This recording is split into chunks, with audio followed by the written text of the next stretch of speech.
Good morning student. और आज हम बात करेंगे बीपीएससी मुख्य परीक्षा के कॉपी के बारे में।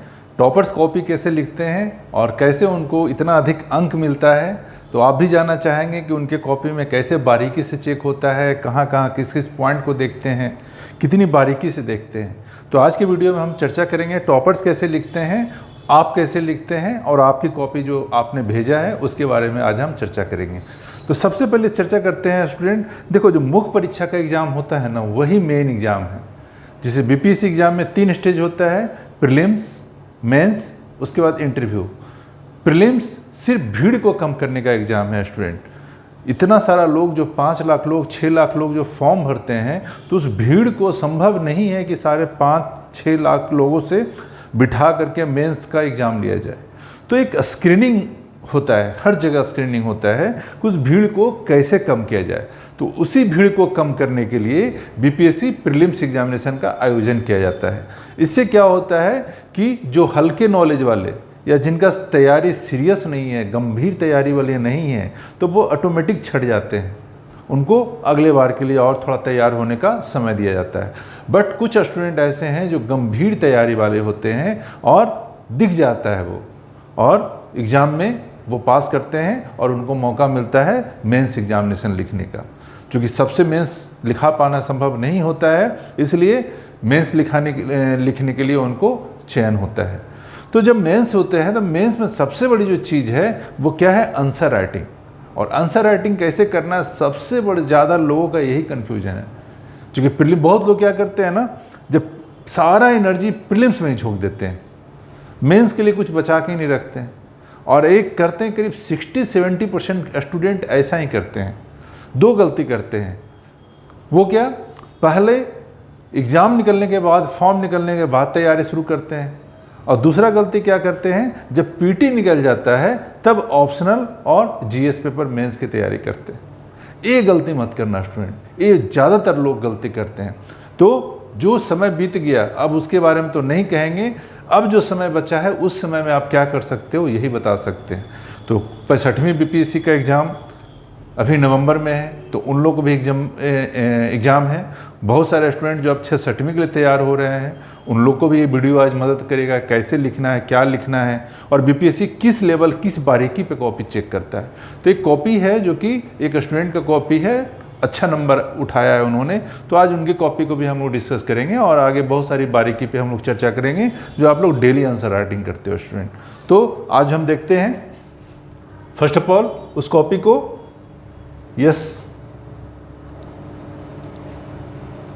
उस कॉपी को देखते हैं जो टॉपर लिखते कैसे हैं। तो टॉपर्स का कॉपी अगर हम लोग देखें स्टूडेंट, तो सबसे पहले उनके कॉपी में देखो, जैसे आप मेंस का एग्जाम दोगे बीपीएससी का, तो इस तरह का आपको कॉपी मिलेगी वहाँ पे, और कॉपी में इस तरह का आपको लिखना पड़ेगा, कितना कितना नंबर क्वेश्चन आपने बनाया है वो यहाँ पे दिखाना पड़ेगा। उसके बाद कॉपी बजाबता चेक होता है, एक एक क्वेश्चन का मार्किंग होता है। ऐसे नहीं कि किसी भी क्वेश्चन को अंधाधुंध मार्किंग होता है, नहीं, एक एक बारीकी के साथ। और जो एग्जामिनर होते हैं एक एक पेज पे साइन करते हैं आपका, ताकि पारदर्शिता बनी रहे। कल के डेट में किसी तरह का कोई दिक्कत हो, किसी तरह का चैलेंज हो, किसी तरह का अगर आप आरटीआई के थ्रू कॉपी मंगाओ, तो आपको अपना कॉपी दिख सके कि कहाँ मैंने मिस्टेक किया है, या ऐसा तो नहीं कहीं नंबर छूट गया। तो अब जो है एक एक बारीकी से चेक होता है कॉपी स्टूडेंट आपका, और एक एक चीज़ देखा जाता है। जैसे एक स्टूडेंट ने इसमें 32 मार्क्स प्राप्त किया है, 32 नंबर, तो 32 नंबर जो प्राप्त किया है इन्होंने, देखो ऐसा नहीं कि वो आप लोग से बिल्कुल अलग लिखते हैं। इन्होंने सिंपल, जो देखो अगर हिस्ट्री का क्वेश्चन है, बस इन्होंने अच्छा क्या किया हम उस पर चर्चा करते हैं। अच्छा इन्होंने ये किया कि उन्होंने ज़्यादा फालतू चीज़ नहीं लिखा, नंबर 1। नंबर 2, इन्होंने क्या किया, बेहतर स्पेस लेके लिखा है। ऐसा नहीं कि कॉपी की कमी है तो घिच-पिच कुछ भी लिख दें, नहीं, आप ज़्यादा से ज़्यादा स्पेस लेकर के चीज़ों को लिख सकते हो। तो ज़्यादा स्पेस लेकर के इन्होंने कॉपी लिखा, और जहाँ ज़रूरत था, जहाँ भी ज़रूरत है वो डायग्राम बनाएं। अब लोग बोलेंगे कि इतिहास का क्वेश्चन है, सर इतिहास के क्वेश्चन में कैसे डायग्राम बनाया जा सकता है? तो इतिहास के क्वेश्चन में भी डायग्राम बन सकता है स्टूडेंट। ज़रूरत है क्रिएटिविटी की, ज़रूरत है अलग हट के सोचने की। जब आप इतिहास पढ़ते हो तो बहुत सारा मैप को आप अवॉइड कर देते हो। हालांकि ज्योग्राफी और इतिहास तो जितना ज्योग्राफी में मैपिंग और ये सब चार्ट वगैरह की ज़रूरत पड़ता है, डायग्राम की ज़रूरत पड़ता है, उतना ही आप इतिहास को भी लेके चलें। एनसीईआरटी बुक में देखें, उसमें भी इस तरह का डायग्राम मिल जाएगा। कुछ इतिहास का पॉइंट वाइज डायग्राम है, उसको भी आप देख सकते हैं। तो इस तरह करके आप दिखा सकते हैं पाकिस्तान का एरिया, हड़प्पा का एरिया, मोहनजोदड़ो का एरिया, आलमपुर का एरिया, और ये इंडिया का एरिया, और ये लोथल का एरिया, इस तरह करके दिखा सकते हैं। कुछ और अगर डिनोट करना चाहते हैं आप, तो इस तरह करके डिनोट करके यहाँ पे सिंबल देके लिख सकते हैं, सिंधु सभ्यता का विस्तार इन्हीं एरिया में हुआ था। Simple cut to cut. और ये मैप बनाने में, डायग्राम बनाने में ज़्यादा मेहनत भी नहीं लगता है।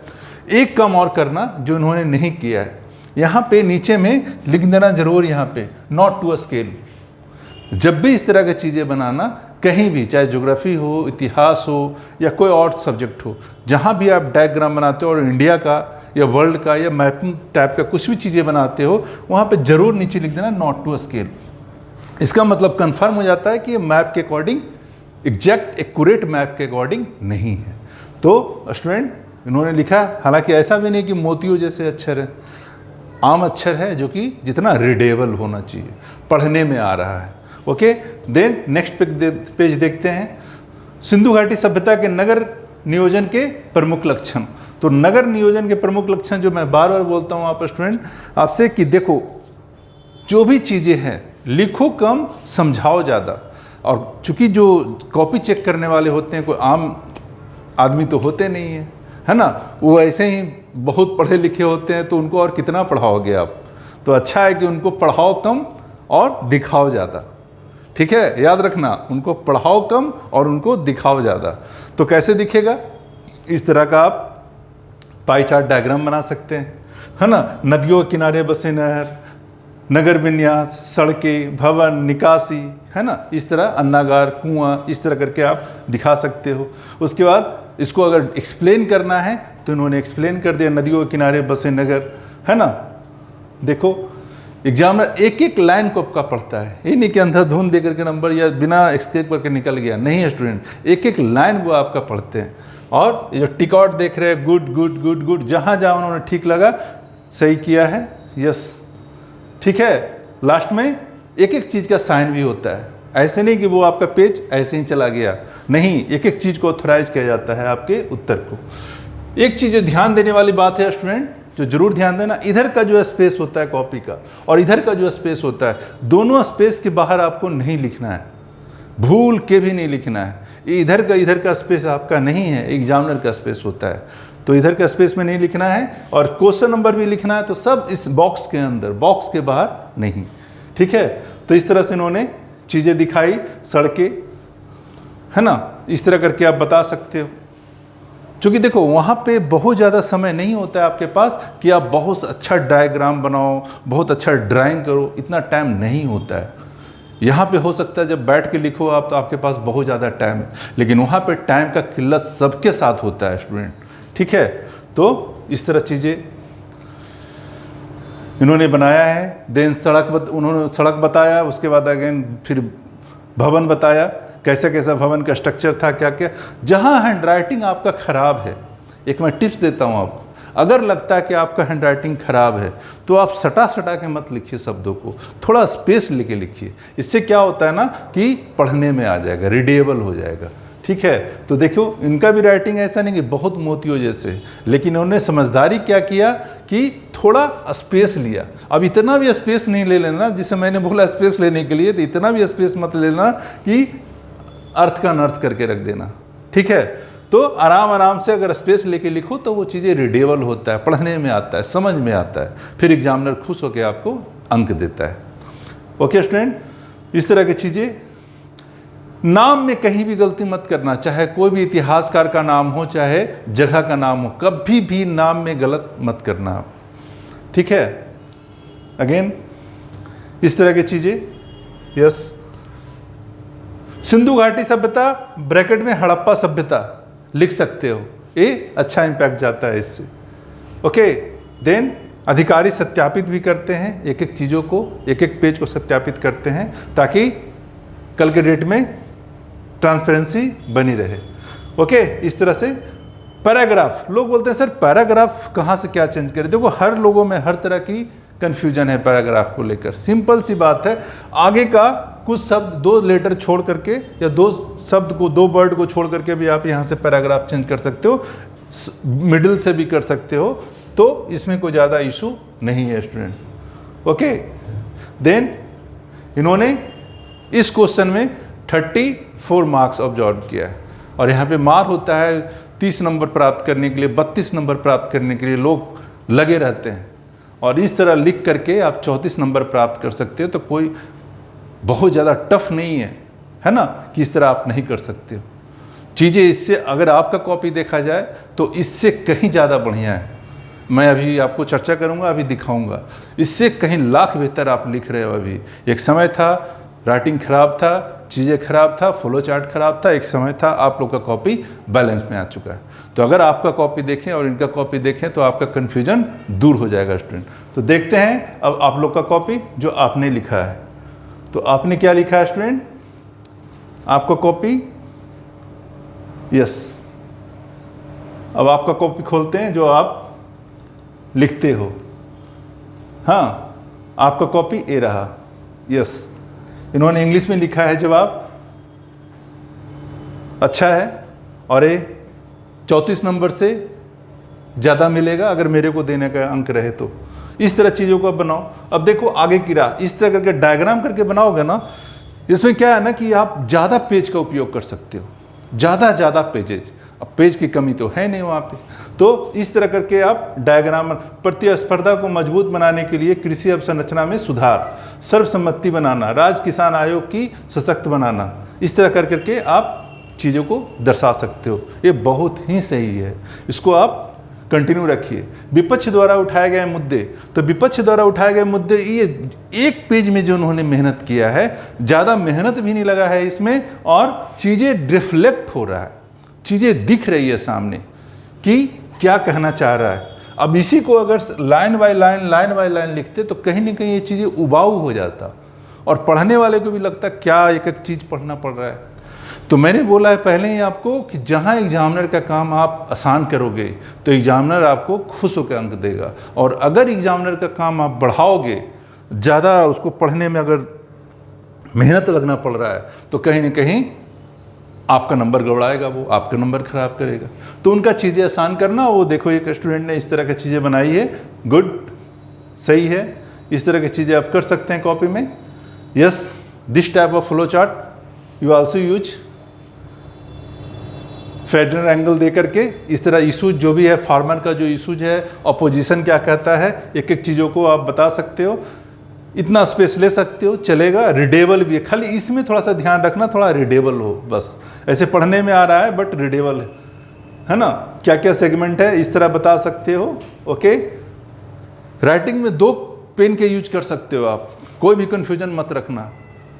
ब्लैक पेन को आप हेडिंग लिखने के लिए यूज कर सकते हो और ब्लू पेन को आप आंसर लिखने के लिए यूज कर सकते हो।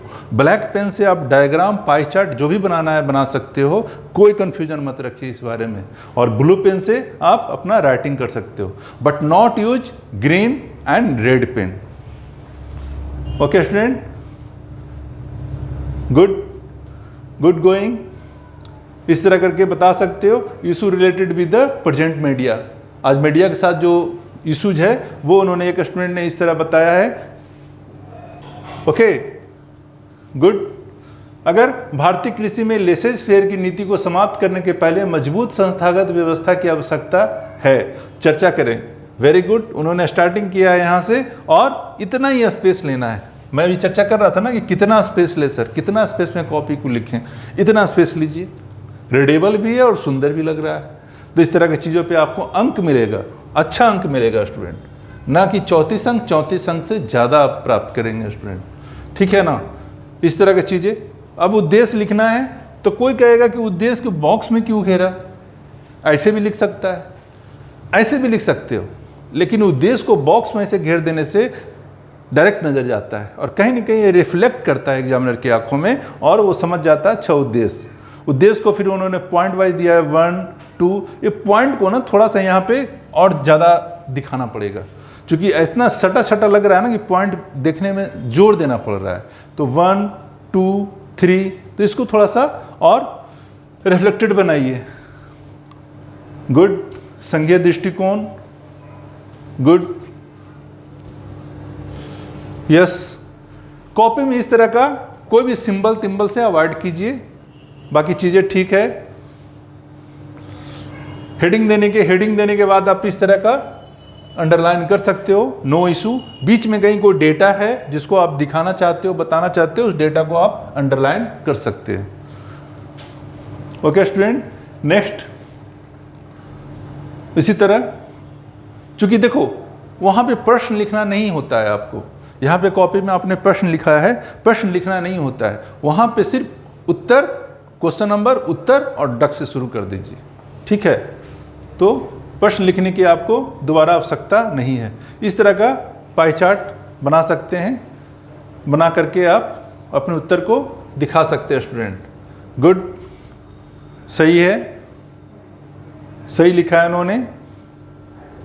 Okay, this copy also good.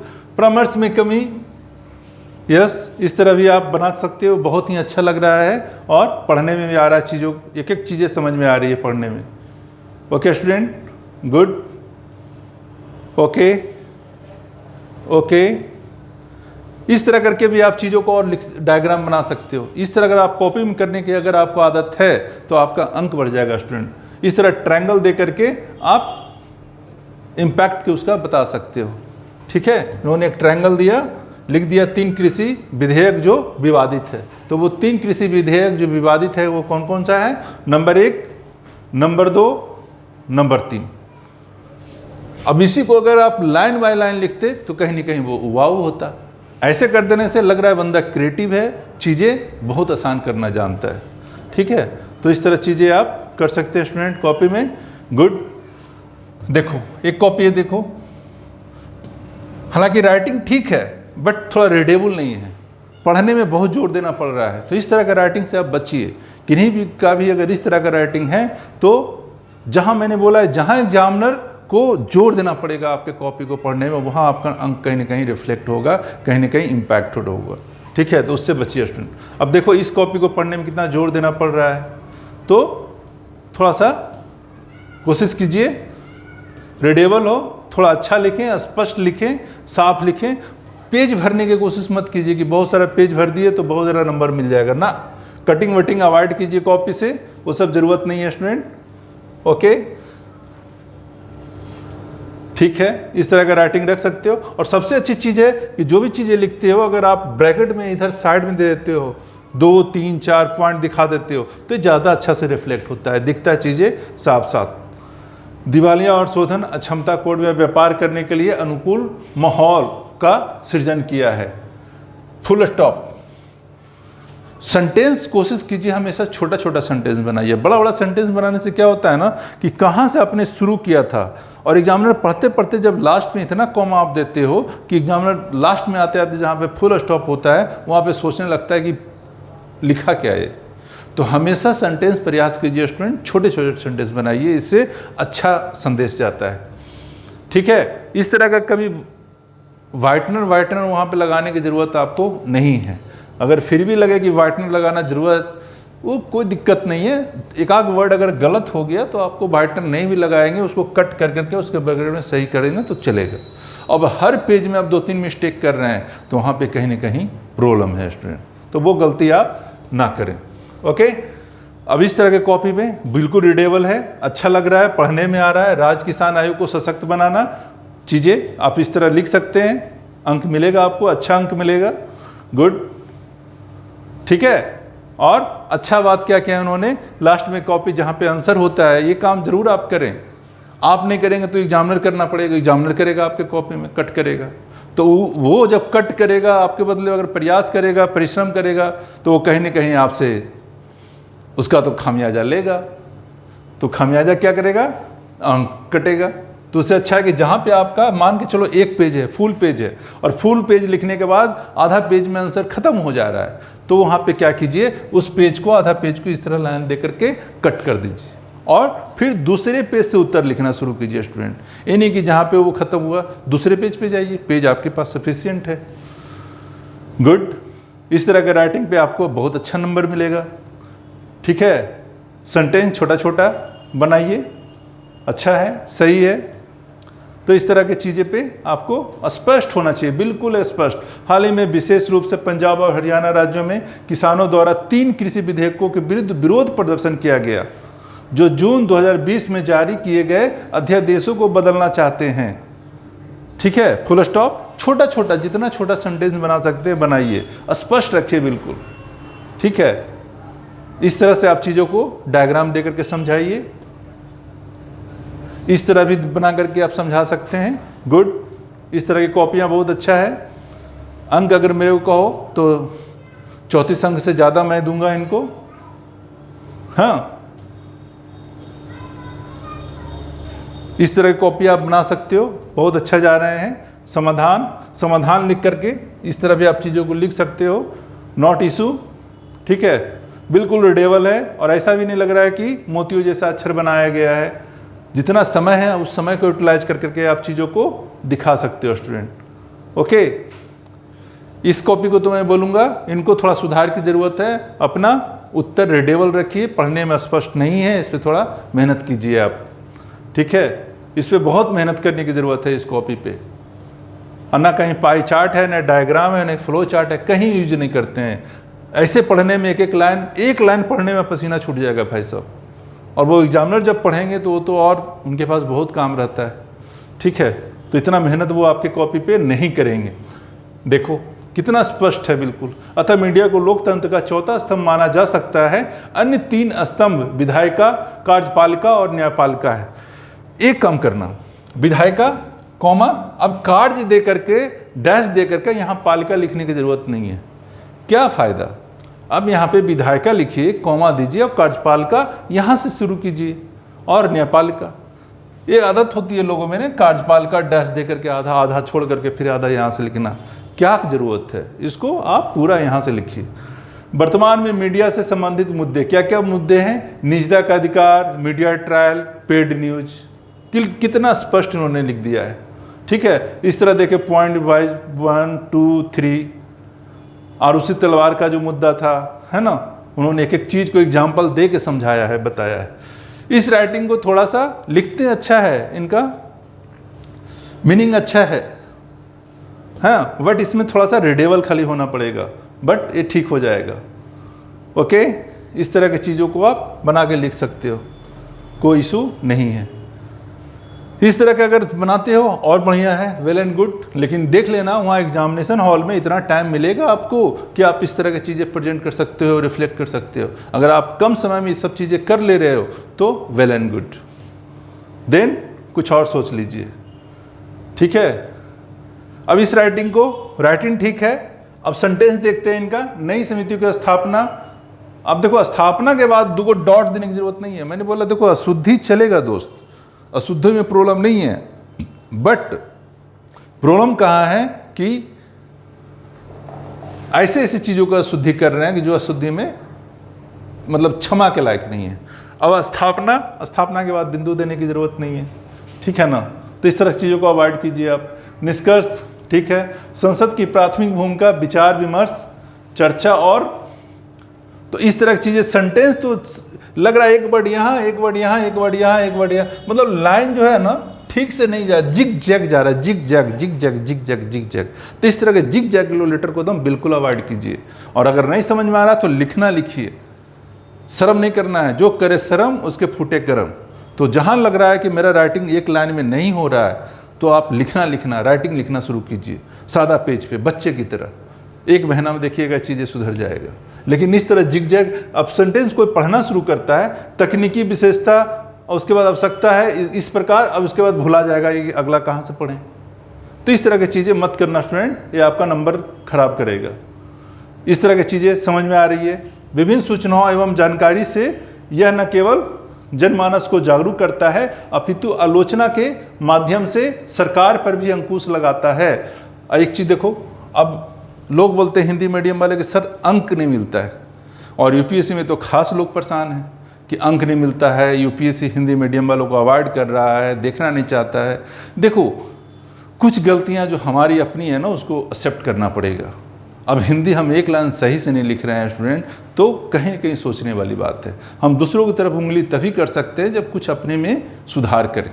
हाँ, तो यहाँ पे देखो, अब लगाता है, अंकुश लगाता है होता है, लगाता है, लगाता है, ना कि लगाता है।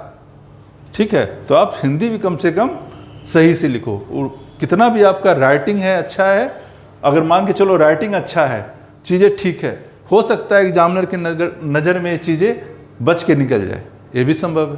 कभी कभी मूड अच्छा होता है और पढ़ रहे होते हैं तो कुछ चीज़ें जो है इग्नोर कर दिया जाता है, बट इतना भी नहीं कि बार बार चीज़ें सामने में आए और आपका अंक में नुकसान हो जाए, तो वो काम मत करना स्टूडेंट। इस तरह की चीज़ें बना सकते हो, पूरा फुल पेज लेकर के बना सकते हो, बहुत अच्छा है, कर सकते हो, नो डाउट। इस तरह की चीज़ें आप कर सकते हो स्टूडेंट, बहुत अच्छा, गुड गोइंग। और उत्तर लेखन में डाइवर्सिफाइड होकर के उत्तर जरूर लिखना स्टूडेंट, किसी एक एंगल पे मत लिखना। अगर कहीं पॉलिटी का किसी अनुसूची से वर्णन करना है, अनुच्छेद दर्शाना है, पर्यावरण से जोड़ना है, उससे रिलेटेड क्या क्या चीज़ अभी हुआ है वो दर्शाना है, ज्योग्राफी से रिलेटेड कुछ चीज़ें अगर इसमें जोड़ने लायक है, तो कम से कम शब्दों में उपयोग करके अपने आंसर को डाइवर्सिफाइड रख करके एक अच्छा बैलेंस आंसर बनाना। ठीक है, और बिल्कुल बैलेंस में होकर लिखना है, ना कि किसी एक खास पक्ष की तरफ झुक के लिखना है। ये सब चीज़ों को अवॉइड करना स्टूडेंट। यस,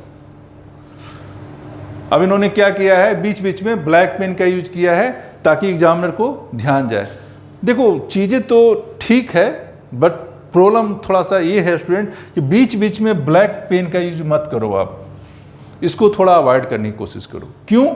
हेडिंग देने के लिए आप पेन को यूज करो, ब्लैक पेन को यूज करो, ब्लू से लिखो, बट बीच में आप सिर्फ अंडरलाइन ही कर देते हैं ना, यही काफ़ी है। क्योंकि जब वहाँ पे फ्लो में रहेंगे और प्रेशर रहेगा, अल्टीमेट प्रेशर रहेगा, तो अब पेन चेंज करना, बार बार पेन छोड़ना, फिर पेन हटाना, फिर दूसरा पेन लेंगे, तो कहीं ना कहीं आप भी परेशान होइएगा।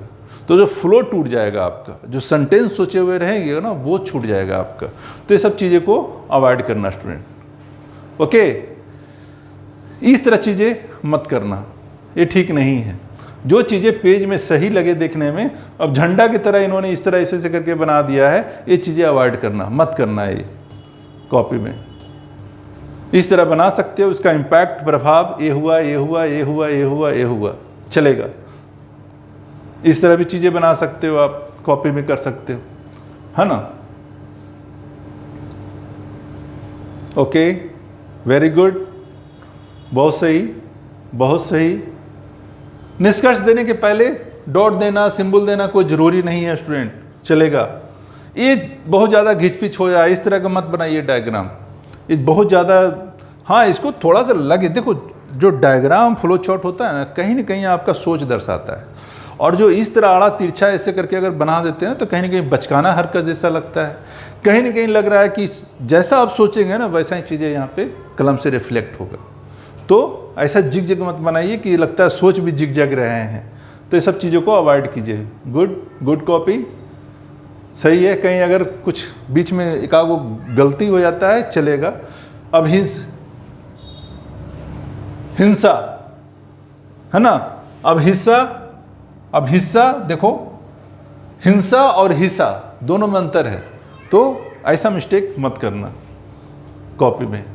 अब देखो, स्टैट की कॉपी है, स्टैट में आप इस तरह का चीज़ों रिफ्लेक्ट बना सकते हो, वेरी गुड। और स्टैट में जब भी बनाना जगह ले लेके बनाओ, आप पूरा तरह से जब भी स्टैटिक्स को सोल्व कीजिए पूरा जगह लीजिए, और एक एक चीज़ों को औसत उत्पादन प्लस बटा इतना, चूँकि जगह की कमी नहीं होगी आपके पास, अंतर इतना है, इतना मिलियन किलोग्राम, ठीक है ना। तो इस तरह चीज़ें आप रख सकते हो स्टूडेंट, वेरी गुड। उत्तर, कंपनी की मांग 500 रुपया, कंपनी सी की मांग 2000 रुपया। प्रश्न से भी लिख सकते हैं या प्रश्नानुसार भी लिख सकते हैं, या अकॉर्डिंग टू क्वेश्चन ये भी लिख सकते हैं, तो जैसा आपको ठीक लगे। तो स्टैट के क्वेश्चन में एक चीज़ अवॉइड करना स्टूडेंट, इस तरह का कटिंग वटिंग ज़्यादा ना हो आपके स्टैटिक्स में, चीज़ें साफ साफ हो। और कैलकुलेटर तो आपको अलाउड है, कहीं ये सब चीज़ों के लिए जोड़ घटाव के लिए लास्ट का एक पेज रखिए और उसको लिख लीजिएगा रफ, और उसको फिर काट दीजिएगा, है ना। और पहले काट दीजिएगा, बाद में क्या होता है ना, काटना भूल जाता है। तो इस तरह की चीज़ें आप कर सकते हो। अब देखो स्टैट की कॉपी में इन्होंने इस तरह चीज़ें दिखाया है। तो स्टैट में स्टूडेंट क्या होता है, ऐसी तो टाइम का किल्लत होता है। अगर इस तरह की चीज़ें आपके पास टाइम है, सफिशिएंट टाइम है इस तरह का रंगने का, कलर करने का, तो आप कर सकते हो। अगर आपके पास टाइम की किल्लत है तो आप नहीं भी इसको कर सकते हो, कुछ सिंबल दे करके इसको दर्शा सकते हो। जैसे कि इसमें चरखूटा बॉक्स दे दो, इसमें लाइन खड़ी लाइनें दे दो, इसमें कट करके ट्रायंगल जैसा दे दो, ताकि जल्दी कम समय में आपका काम हो जाए स्टूडेंट, ठीक है। और स्टैटिक्स वाले क्वेश्चन में एक चीज़ ध्यान रखना, ज़्यादा घिचपिच मत करना, साफ और स्पष्ट रखना। इससे क्या होता है ना, नंबर आपको मिलेगा, अच्छा अंक मिलेगा। इस तरह की चीज़ें आप एक चीज़ को एकदम साफ जोड़िए, घटाइए, है ना, और लिखिए स्टूडेंट। Okay, good. तो इस तरह का कॉपी आज हमने देखा। फिर हम लोग आएंगे कुछ दिनों के बाद, और हफ्ते में हम प्रयास कर रहे हैं कि कम से कम हफ्ते में 3 दिन आंसर राइटिंग की कॉपी हम लोग डिस्कस करें, जिससे आपको 66वीं बीपीएससी देने वाले को तो मदद करेगा ही करेगा। जो लोग 65वीं में बैठने वाले हैं, उन लोग का आंसर राइटिंग चल रहा है, उनको भी इससे हेल्प हो। Okay student, all the best, फिर मिलते हैं।